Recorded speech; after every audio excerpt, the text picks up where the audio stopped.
అసలు రోజా రోజా అనగానే మైక్ వచ్చింది. వాళ్ళ గురించి మాట్లాడేది మాత్రం అందరికి వినిపించాలని మైక్ కూడా అర్థమైంది.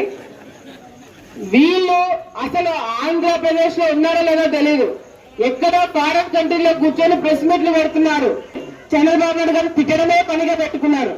ఈ రోజు నేను అడుగుతున్నా, తెలుగుదేశం పార్టీ నాయకులు చిన్న స్థాయి కార్యకర్త దగ్గర నుంచి ముఖ్యమంత్రి చంద్రబాబు నాయుడు గారి వరకు ప్రతి ఒక్కరు కూడా మీ మండలంలో నుంచి కూడా చందాలు వేసుకొని పోయి చెక్కు ముందు చంద్రబాబు నాయుడు గారికి ఇచ్చొచ్చినారు.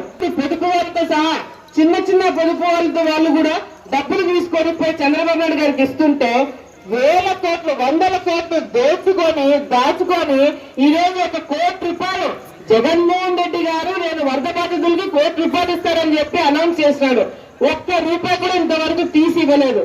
అంటే మాటలు మాత్రం చెప్తారంట, డబ్బులు మాత్రం బయటికి తీయారంట. ఇది ఈ రోజు వైసీపీ నాయకుల పరిస్థితి.